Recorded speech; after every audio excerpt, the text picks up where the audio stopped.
राधा वल्लभ श्री हरिवंश वृंदावन धाम की जय, बरसाने वाली की जय। तो सबसे पहले राधाष्टमी की ढेर सारी बधाई आप सभी को। राधा रानी आप सब पे हमेशा अपनी कृपा बनाए रखें। तो आप लोग बताइएगा कि आप लोगों की राधाष्टमी कैसी रही। और ये हमारा राधाष्टमी का डेकोरेशन है। मैंने सारी नेचुरल चीज़ें मतलब फूल पत्तियाँ लगाई थी, जितना मैंने सोचा था कि मैं ऐसे करूँगी वैसे करूँगी, तो वो सब चीज़ें मैंने करी थी। और ये हमारी अष्ट सखियाँ हैं, आप सभी दर्शन कर लीजिए। मैंने थोड़ा और भी सोचा था, मतलब डेकोरेशन के और अच्छे तरीके से करने के लिए, बट ठीक है, राधा रानी के आशीर्वाद से जो भी रहा बहुत अच्छे से हो गया था। तो ये हमारा झूला है, और ये झूला मैंने अपने हाथ से बनाया था। एक्चुअली हुआ क्या था कि मैं मार्केट गई थी झूला लेने के लिए। मैंने सोचा था कि मैं झूला ले आऊँगी, बट मुझे वैसा मिला नहीं। मतलब मिला क्या, मिल तो बहुत रहा था, बट मुझे वो सेटिस्फेक्शन नहीं मिला था, वो खुशी नहीं मिली थी झूला देख के कि हाँ यार ये ले लेते। तो मैंने सोचा कि मैं अपने हाथ से बनाऊँगी, क्योंकि फ़िलहाल मैं जहाँ पे हूँ वहाँ पे बड़ा वाला झूला अवेलेबल नहीं है, तो मैंने छोटा वाला झूला ही बनाया था और अपनी लाडो रानी को झूले पे झुलाया। तो ये हमारे प्यारे माधव माधवी देखिए, पूरी तरीके से श्रृंगार होने के बाद इतने प्यारे लग रहे हैं। मतलब मैं खुद विश्वास नहीं कर पा रही हूँ कि इतने प्यारे लग रहे हैं। मुझे ऐसा लग रहा था कि मेरी ही नज़र ना लग जाए इनको। बार बार मैं इनको देख रही थी कि कितने प्यारे लग रहे हैं दोनों। फिर एक अलग ही खुशी मिल रही थी, मतलब कि मुझे विश्वास नहीं हो रहा था कि ये सब मैंने अपने हाथ से बना के इनको धारण कराया, और जिसमें ये लोग इतने प्यारे लग रहे हैं, मैं बता नहीं सकती कि मुझे कितनी खुशी मिल रही थी। शायद वो खुशी मैं किसी को भी नहीं बता सकती। तो अभी हम दिखा रहे हैं जिस तरीके से हमारी पूजा हुई, हमने क्या क्या किया।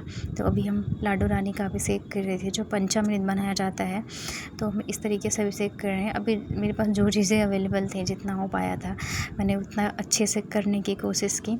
और मैंने सोचा था कि सारी चीज़ें टाइम से हो जाएंगी, बट ऐसा हो ही नहीं पाता। कुछ ना कुछ चीज़ें तो इधर उधर हो जाती हैं, थोड़ा लेट तो हो ही जाता है। मैंने जिस तरीके से, क्योंकि जबकि मैं मतलब पूरे दिन भी नहीं सोई हूँ, पूरी रात नहीं सोई हूँ, ये सब चीज़ें करने में मैंने सोचा था कि बहुत अच्छे तरीके से और टाइमली सारी चीज़ें होंगी, बट ऐसा हो कहाँ पाता है। थोड़ा बहुत तो इधर उधर चीज़ें हो जाता है। तो अभी हम एक एक करके सबका अभिषेक कर रहे हैं और सबको उनके वस्त्र पहना के बैठा रहे हैं, क्योंकि उसके बाद हम उनका श्रृंगार करेंगे। तो अभी आप लोग देखिएगा और बताइएगा ज़रूर कि आप लोगों को कैसा लगा, और आप लोगों की राधाष्टमी कैसी रही, ज़रूर बताइएगा। मेरी राधाष्टमी तो बहुत अच्छी रही, मतलब बहुत अच्छे तरीके से, जितना मैंने सोचा था, जितनी चीज़ें बहुत अच्छे तरीके से हो गई, और मुझे बहुत खुशी मिली कि चलो सारी चीज़ें बहुत अच्छे तरीके से हो गई। तो अभी हमने इनको वस्त्र पहना दिए थे, अभी हम श्रृंगार करेंगे। तो ये उनकी ज्वेलरी है जो मैंने बना के रखी थी, अभी मैं उसको निकाल रही हूँ। सब एक साथ मैंने रखी हुई थी, तो अभी निकाल रहे हैं, उसके बाद हम इनको धारण कराएंगे। और वैसे भी आप लोगों को तो पता ही होगा कि हमारे माधव कितना नाटक करते हैं तैयार होने में। इनका बस चले तो ये तैयार ही ना हो, नॉर्मल कपड़े में हमेशा रहें, इनको बहुत इनका मुंह बन जाता है तैयार होने के बाद। ये देखिए, अभी हम इनको ज्वेलरी पहना रहे हैं इस तरीके से, एक एक करके हम सबको तैयार कर रहे हैं। और आप लोग देखिएगा कि मतलब तैयार होने के बाद कितने प्यारे लगते हैं, कितना सुंदर लगते हैं ये लोग।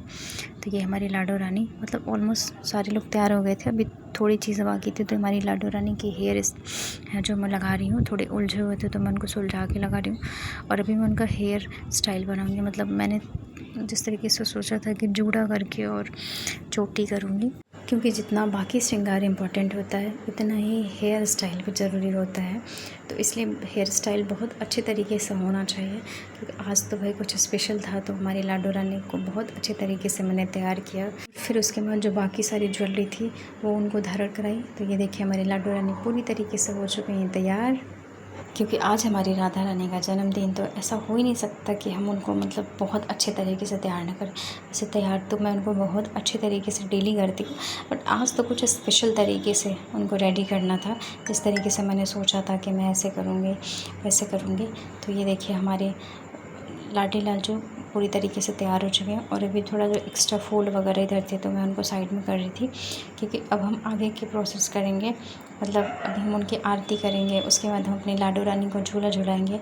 तो ये कुछ फ्लावर्स मैं ले आई थी, तो मैं इस तरीके से तोड़ तोड़ के मैं उनको बिठा रही थी ताकि अच्छी स्मेल आए, और हमारे लाडो रानी और लाडी लाल जो जब बैठे तो उनको एक अच्छी सी स्मेल मिले, मतलब कंफर्टेबली तरीके से वो बैठ सकें। तो ये देखिए, हमारे लाडली लाल जो तैयार हो चुके हैं पूरी तरीके से। हमारी लाडो रानी की चोटी है, मैंने चोटी बना के, मेरे पास बीट्स वाली लड़ी थी तो मैंने इस तरीके से लगा दी, जिसकी वजह से कि मतलब एक अलग ही लुक आ रहा था। इतना प्यारा लग रहा था कि मुझे भरोसा ही नहीं हो रहा था कि मतलब ये सब चीज़ें मेरे माइंड में कहाँ से आती हैं।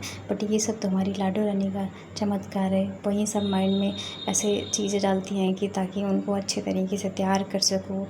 आज के दिन तो कुछ ज़्यादा ही मतलब उनको स्पेशली तैयार करना था। तो अभी हम लोग उनकी आरती कर रहे हैं और उसके बाद हम अपनी लाडो रानी को झुलाएंगे। झूला जो मैंने झूला बनाया है उस पर तो हमारी नीचे से एक आंटी थी, मैंने उनको भी बुलाया था क्योंकि उनको भी नहीं पता था और ऐसे बहुत सारे लोगों को नहीं पता होता कि राधाष्टमी क्या होती है। तो मैंने उनको बुलाया था तो वो भी आई थी, फिर उन्होंने भी हमारी लाडो रानी को झूला झुलाया। तो आप लोग बताइएगा कि आप लोगों की राधाष्टमी कैसी रही, आप लोगों ने किस तरीके से मनाया। मुझे तो बहुत अच्छा लगा, मतलब मुझे बहुत खुशी मिलती है ये सब चीज़ें करके, क्योंकि ये मेरे लिए बहुत बड़े सौभाग्य की बात है। तो आप लोग बताइएगा कि आप लोगों को कैसा लगा, हमारे माधव माधवी कैसे लगे, ज़रूर बताइएगा। वीडियो अच्छी लगी हो तो लाइक कर लीजिए। मिलते हैं नेक्स्ट वीडियो में, तब तक के लिए राधा वल्लभ श्री हरिवंश।